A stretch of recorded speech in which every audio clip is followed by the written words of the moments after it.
Hey guys, and welcome back to Love What Luck. Hope you all had a good week. Now, it is just me this week. If you listened last week, I was like, Abby's coming on with me next week and we're going to set her up a date. We just didn't have time. She didn't come to me until really late Saturday night, and then we had a 9:30 AM ice skating session this morning, so it was hard enough getting up and going for that. We just didn't have time, so I'm sorry. We're definitely going to do it again, like, at some point, but yeah, not now. But I hope you're all good. I have actually not long come in from my day with Abby. We did a fun day full of Christmas activities, which you would have seen on my Insta. We did ice skating. I took her to the Christmas lights. I swear, I've been outside the Cartier lights 3 times in the last week. And do you know what? It's not going to be my last time. I already know it. I love it. I don't care. I'm just going on the Christmas lights that I see every year, and now every week apparently. But yeah, it was a very nice day, and you know what? I've had a very exciting week this week on Love What Luck related things. I took Love What Luck to the streets this week, and I don't even know how it came about really. Obviously I love getting you guys messages and your stories, and I just thought, how good would it be to just go and do it live? And I absolutely loved it. Like, thank God one couple said no, but they were like very polite, but thank God everybody else said yes. They were really up for it, and I'm going to be doing it again. You'll need to follow me on Instagram at Sadie Maltby so that you can see them. Now the sound is not the best because I didn't have a mic. I was just like a little tester. I thought I wanted to use my camera. I won't bore you with all the technical stuff, but the sound is not the best, but I honestly enjoyed it. And if I think people enjoy it, then I'm gonna get a mic set up and I'm gonna make it a regular occurrence. So please let me know your thoughts. If you haven't seen my reels already, go and check them out at Sadie Maltby. It's linked in the show notes. And let me know what you guys think about me questioning complete strangers, by the way. Like, can you believe how brave I am going up to people? But you know what? I honestly think it's from having you guys message me. Like, I get lots now of people sharing their stories, and not just sharing them, but like when I answer, like really giving me detail and like voice noting and stuff. And I think that's just helped me go on to people, because I think people do, not everyone, but a lot of people do just love sharing their stories and they want to share it. So yeah, thank you. Let me know what you think. And the last thing I'm excited about, guys, and honestly, if you're watching this on YouTube, you will see I'm beaming. I've got myself a new mic stand, and honestly, I have never been more excited about a piece of, I was going to say technology, but it's not, because it's my same mic, about a piece of equipment, you could call it. It is a mic stand. I am no longer stuck behind that table. If you watch my episodes on YouTube, you'll see I'm always sat behind the table like the little, I don't know, office gal. She's gone. She's gone. I'm free. I'm sat on my chair. My leg is up. I'm comfy. Your gal's comfy. The laptop is ages away from me. The mic is right in front of my face. Honestly, guys, you don't understand how like life-changing this is for me. I haven't moved the table out and put the chair behind and like done this whole thing. I just attached my new favourite thing to the end of the table, and I'm chatting to you like I am chatting to my friend, except my friend is a camera watching me back. But do you know what? I'm absolutely loving it. I hope this intro was okay. I feel like it was just a very excited monologue of my thoughts, but hopefully you got that. I'm just going to go straight into this week, and I don't know if I've even got a topic this week, but honestly, I've been so rocked, I would say, honestly, is the right word. I've been so rocked by a story I received this week. I was like, this can't even fit into a 1-minute clip. This needs a full goddamn episode, because honestly, now when I started this podcast, my goal really was to spread love stories and share love stories, and that very much is still a strong goal, and I absolutely love the nice love stories that I receive. They will always be my favourite. But obviously, naturally, I've had some bad ones. Now, I don't know if this is necessarily worse than some of the others. I'm not discrediting anybody else's. They're all pretty fucking awful, some of them. But this one, when I read it on Instagram, my stomach actually dropped. I don't know why, but I really like put myself in a position. I don't even know why or how, but I felt physically sick, and I literally was like, oh my God. And then I told Matt, and I was like, oh my God, you have to listen to this story. But I told him like afterwards, and I was like, honestly, if I was telling you this, like if you were sat next to me on the train when I read this, I was like, I would have been crying telling you. I was like, it is horrendous. And the girl just kept coming with more details to me, which I'm so grateful for. But every message was getting worse. It was just getting worse and worse, and I know I'm building it up a lot, but guys, what a ride. So thank you so much for her sharing. I'm obviously going to keep her anonymous, but well, let me read it for you. let's get into it. I was with my ex for 12 years. He was my first love. We met at 16, grew up together, moved in together, got engaged. He was literally my best friend in the whole world. One day, he didn't come home from work. He had his own plumbing business. I called him 10 times, no answer.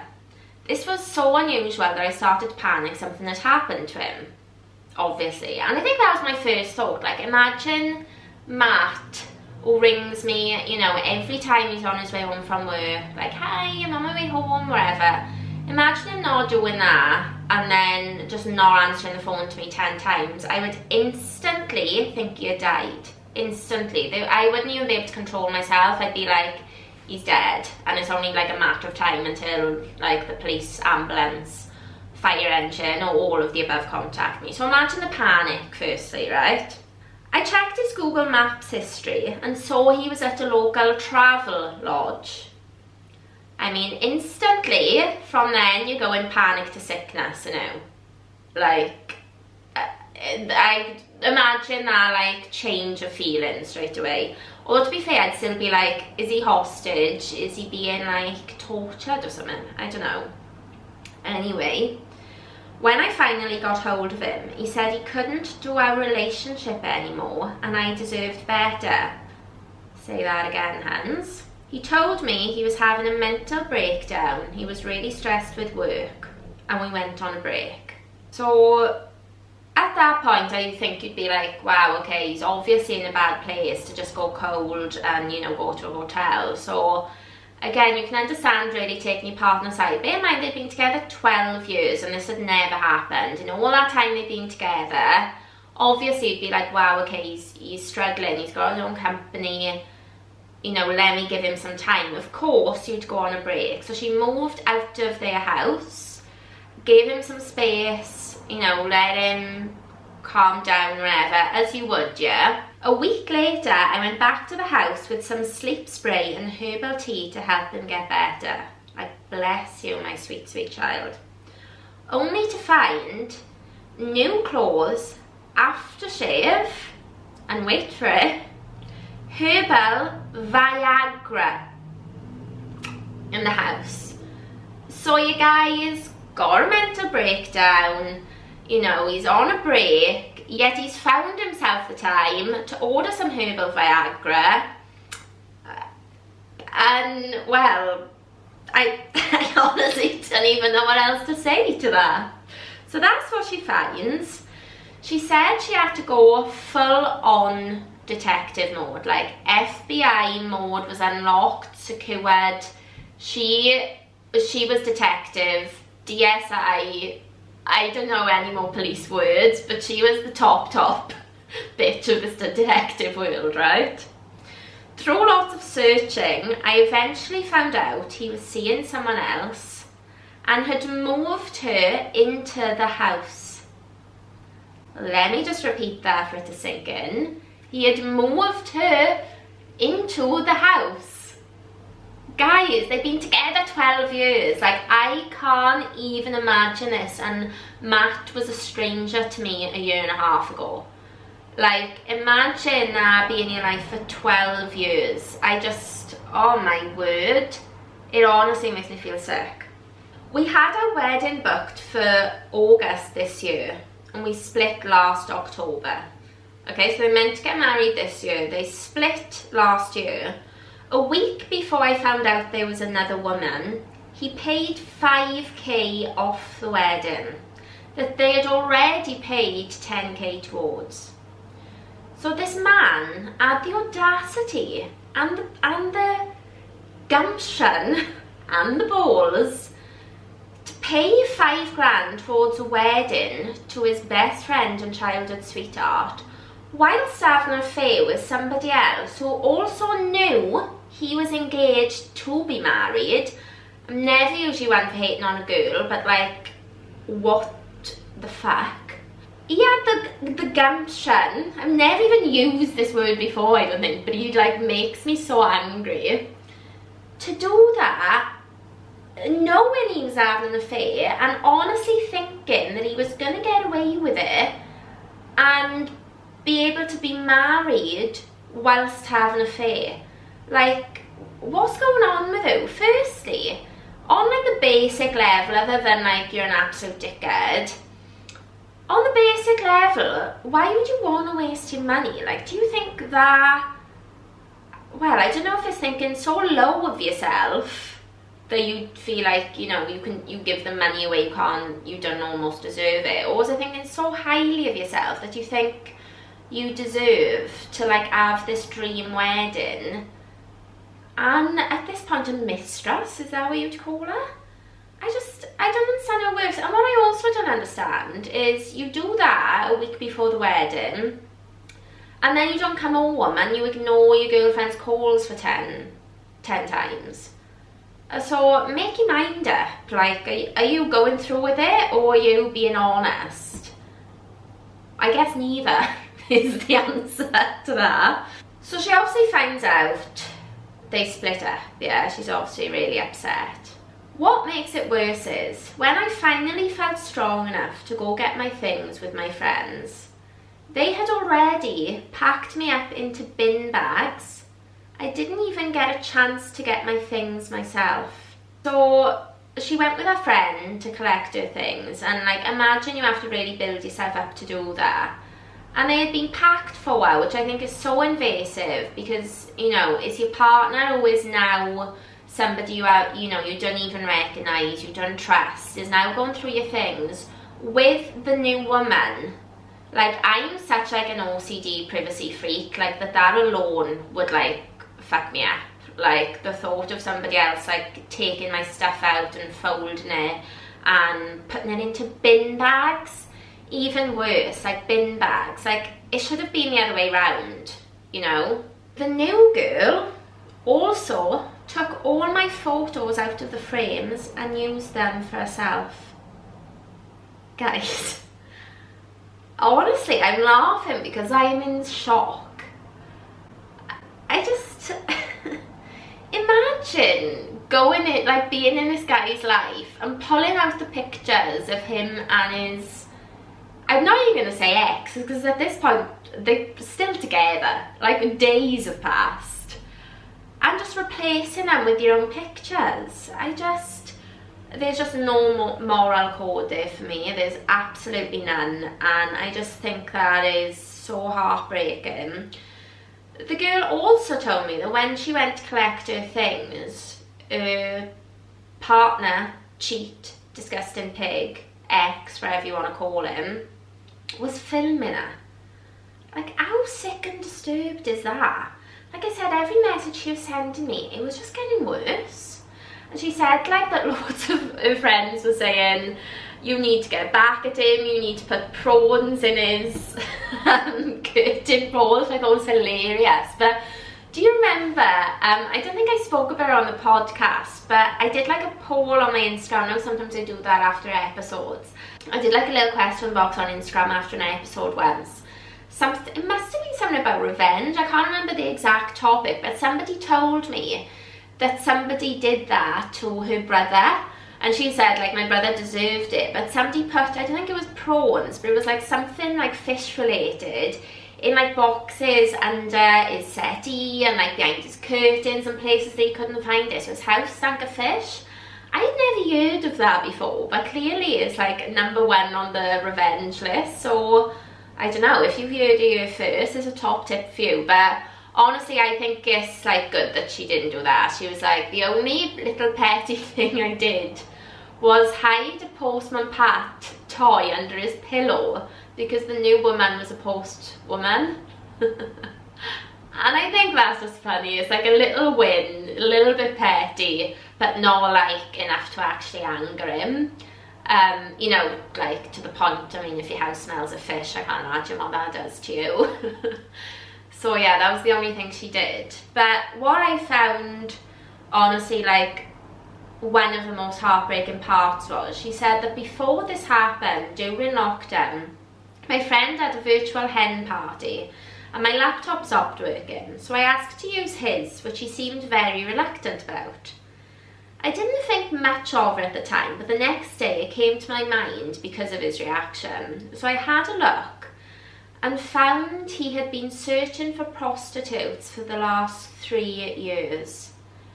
That for me, just like, oh, that like hurt me. That was like the part, like, oh, I could like feel it, because I just think they're so dishonest. And I think, I'm not thinking about it for him because I think he's clinically insane and disgusting, but I'm thinking about it if it was like my partner, like any partner that I've had, and they were doing that, my first thought would be, okay, you know, you're not happy with something, whether that's something with me or something in your life, but my first thought would be like, why couldn't you talk to me about it?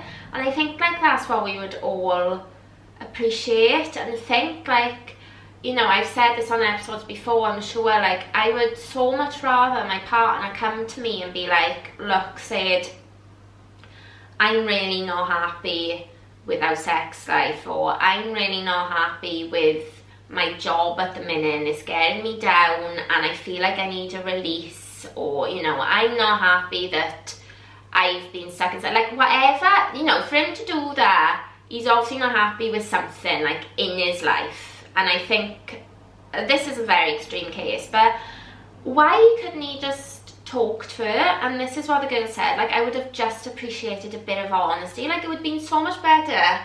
Bear in mind, this has been on for 3 years now, it's a long time.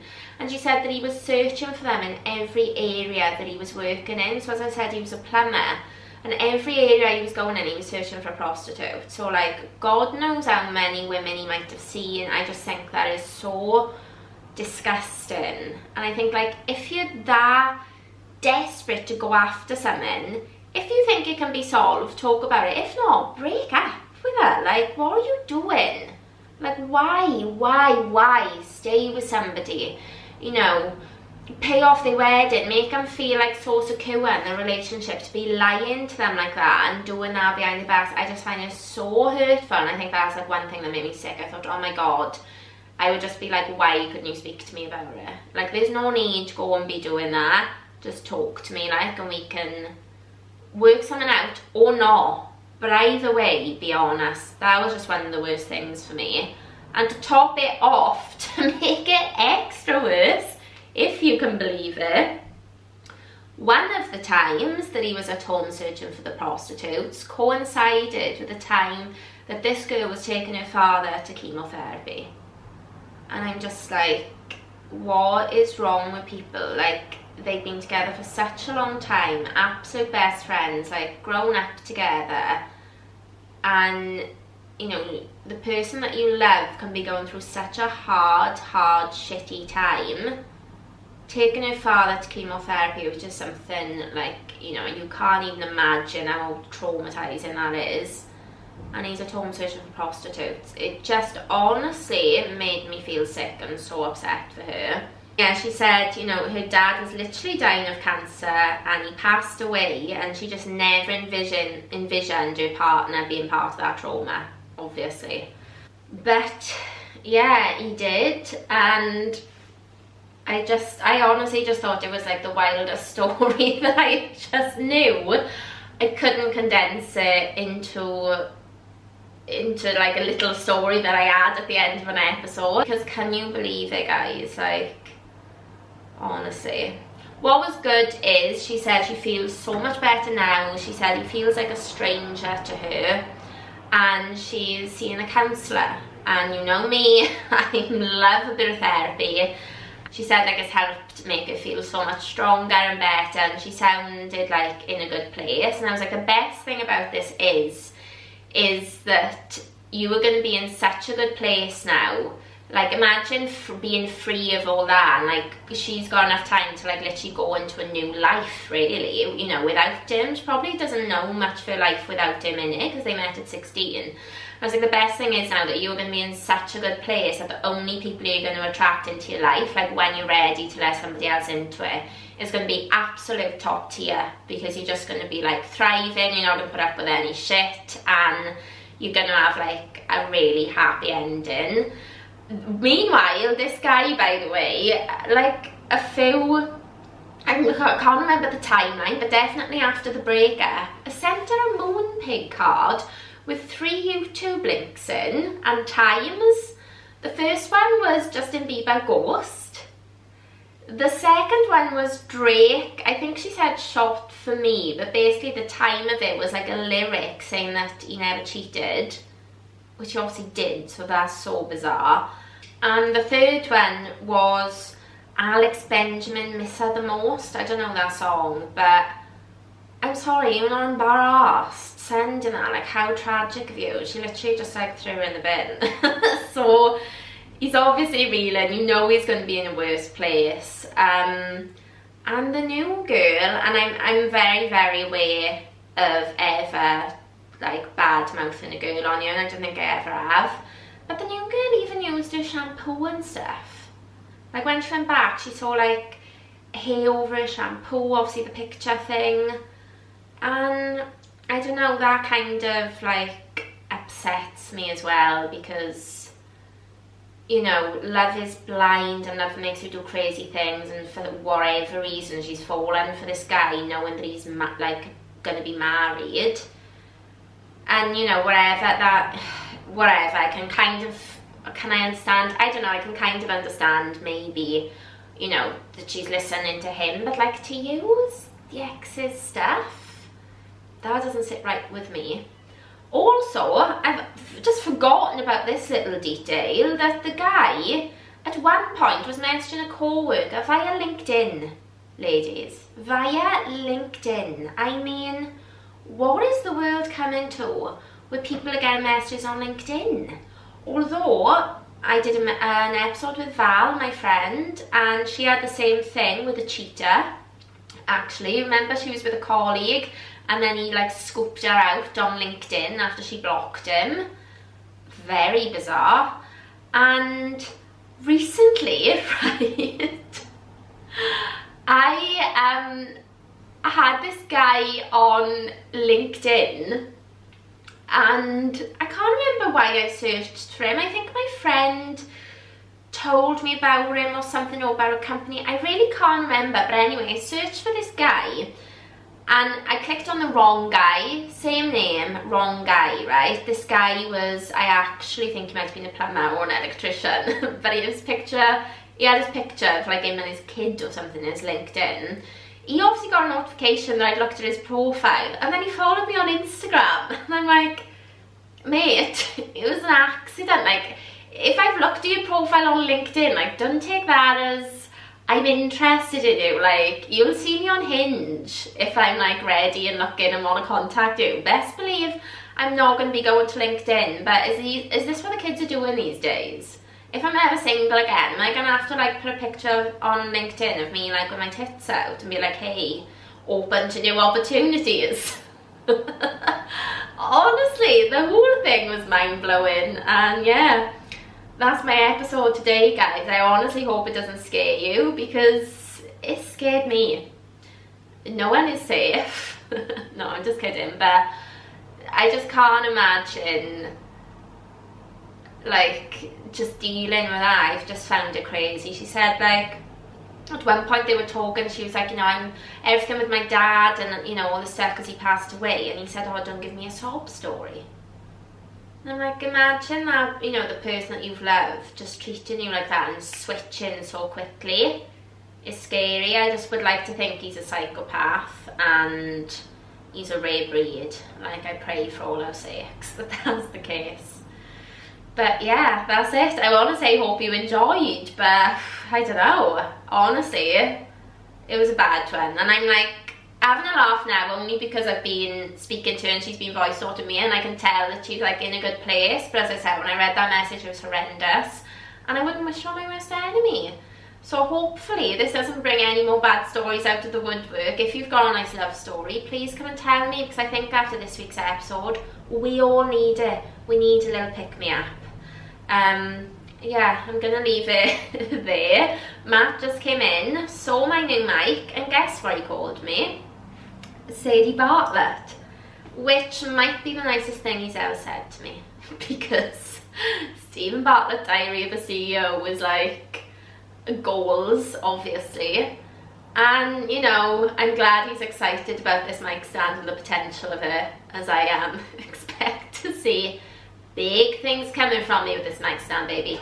Big things. That's it then, guys. I feel so relaxed, dude. I feel like I could just keep talking about anything and everything, really, and about my week. But I will refrain. Just know that Christmas activities are still happening on the daily, and I still haven't had a move out date. So I recorded this week from my flat. Stay tuned, where will I be next week? Hopefully in this flat with a damn tree up, but we'll wait and see. Anyway, I hope you all have a good week. Thank you so much for listening. Please come and follow me. Please subscribe on Spotify and leave me a review. It really helps, and I really appreciate all your messages, so keep them coming in. Thanks, have a good week, and I'll see you next Tuesday.